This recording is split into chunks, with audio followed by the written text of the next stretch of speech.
The Crow is a brilliant US fantasy comic adaptation from 1994 by Alex Proyas. See the same-named retrospective.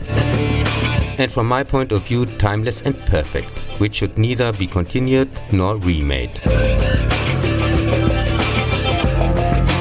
But it seems to be that the words overconfident and ignorant are a regular part in the job description for some producers of unnecessary sequels, who didn't get tired presenting year by year another Crow abomination, with additional superpowers constantly pulled out of their hat. This time still with official theatrical release came Tim Pope's The Crow City of Angels in 1996. Corvus is Latin for raven and crow, which is why the normal names of the Crow in all sequels, supposedly cleverly, begin with Corv whatever. Ash, Cor, Ven and his little son witness a drug deal and get killed by a gang. As a result, his soul is brought back by a crow, from now on his companion. And he possesses the familiar crow abilities: immortality, emotion/thought transfer and so on. And with the help of the now adult little girl from part 1, he takes revenge. At the end it comes, as usual, to the confrontation between him and the sinister, also evil magic attached gangster boss, who also again identifies his only weakness, his bird. Kills it this time successfully and drinks the blood. And has now the crow powers? In the final, however, is defeated anyway, thanks to Corvin's army of crows, which come flying straight out of the script. This third managed to significantly undercut the predecessor in quality and cast, and couldn't even double its $30 million budget, with only $25 million worldwide. Despite the character of Sarah from the first part back then in the cinema, yes, I actually was fooled to watch this crap on the big screen. I never had the feeling seeing a real sequel, but more a remake with predictable story and underdeveloped characters. Somewhere there is supposed to be a director's cut that fixes everything. Ah, sure.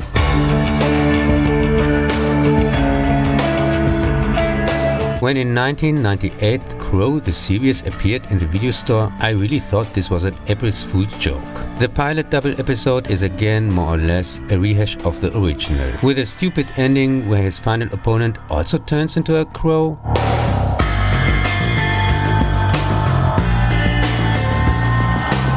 And with the difference that Eric has to stay on Earth after finishing his revenge mission until there's balance between good and evil, because script says so and otherwise no serious. The cast seems random, dialogues often unintentionally funny when they are supposed to be exciting. The only exciting thing here is how the series was able to survive the horrible pilot. I would say about the things that put me through, the pain I've been subjected to, but the Lord himself would blush. Countless feasts laid at my feet, forbidden fruits for me to eat, but I think your pulse would start to rush.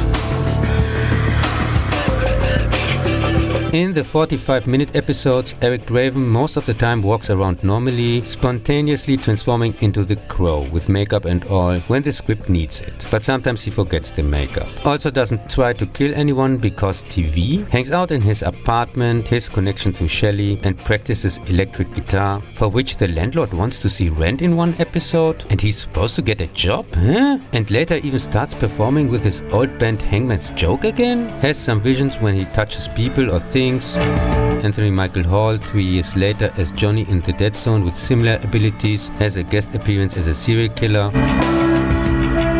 Receives order from the dead to take care of problems of living relatives, friends, strangers or whoever, or tries to open the portal to Shelley somehow and thereby let spirits escape, which he then has to bring back again. Also meets other people or beings like the Skull Cowboy with special abilities, 2 times even another female crow. Gets arrested for the alleged murder of Shelley, sits in trial with suit and lawyer, is convinced by jury and goes to jail, and then is simply released by the judge at the sentencing. After 22 episodes it got cancelled. And the confusing final, in which Shelley is temporarily back and the good man Eric and his evil alter ego Crow are separated from each other by magic whatever, ended on a cliffhanger. Now I'm not looking for absolution, forgiveness for the things I do. But before you come to any conclusion, try walking in my shoes. Try walking Then came in 2000 direct-to-video Bharat Naloori's The Crow Salvation. In Germany, Deadly Salvation, of course.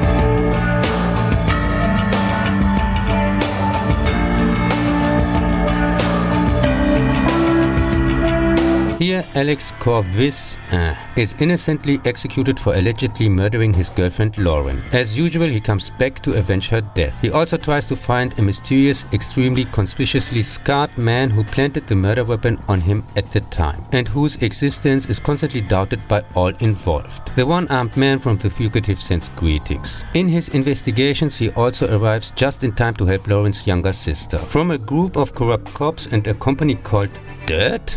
Really? I guess the name Evil Inc. was already taken. Although the third part doesn't even come close to the original at any second and just makes up rules or abilities. How exactly does the final villain know he can fool Alex? Why has Alex never seen his face in the visions like the other ones?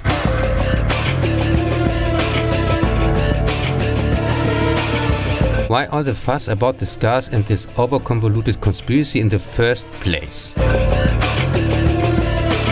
It's not as boring as part 2, with its at least new story, passable cast and relatively fast paced. And for sure Citizen Kane compared to part 4, so the least bad of the bad ones. You stumble in my footsteps. Keep the same appointments I kept. If you try walking in my shoes. If you try walking in my shoes. That brings us in 2005 to the last and certainly least direct-to-video birds. Lance Mangia's Crow 4 Wicked Prayer is about a man who whatsoever and also refused to stay in his grave. And in my case went direct to trash can. Morality would frown upon, decency looked down upon. The scapegoat fate's made of me. Here, a Satanist leader escapes from prison and kills with gang for the purpose of starting a ritual to become the devil whatever, with victims to follow. Former buddy Jimmy Corvo, together with his girlfriend. But I promise now, my judge and jurors, my intentions couldn't have been purer. My case is easy to see. Now he comes back with crow powers to take revenge / successfully prevent the completion of the ritual. The production of this indescribably bad, completely miscast, unbelievable bore, in which over, non and underacting joined forces, was unfortunately not prevented. I'm not looking for a clearer conscience, peace of mind after what I've been through. And before we talk of any repentance, try walking in my shoes. Try walking in my shoes. In 2024, the same-named remake of the 1994 classic has, apart from the names, nothing in common with the original. In the so-called reinterpretation, Shelley, who has been promoted from a supporting role to second lead, on the run from the centuries-old crime lord Vincent Rogue, who, thanks to a devil's pact, sends the souls of innocents to hell in exchange for eternal life, ends up in a rehabilitation facility, where she meets total loser Eric, this time all without sure names. Apparently only the villain can afford one, with whom she flees from Rogue's henchmen. The two become, according to the script, a couple, and it turns out that the talented Shelley is better at his music hobby than he is, because she's the best. Eventually they are found and murdered by Rogue's people. In the afterlife, where Eric, for whatever reason, shows up every now and then, see also Heaven Can Wait, some spirit guide, aka Explanator 5000, tells him that he has to kill Rogue if he wants to get Shelley back. So he gets revived and assisted by a crow. You stumble in my footsteps. Keep the same appointments I kept. If you try walking in my shoes. If you try walking in my shoes. Try walking in my shoes. The crime lord with a last name had apparently possessed Shelley's spirit and forced her to kill someone. And Eric receives the afterlife newsflash that, according to the script, he will never be able to be with her again because she's in hell. But he makes an agreement to take her place. Now I'm not looking for absolution, forgiveness for the things I do. But before you come to any conclusions, try walking in my shoes. Try walking in my shoes. And after he accomplishes his mission, Shelley is revived and can make a career, while Eric and the audience remain in hell.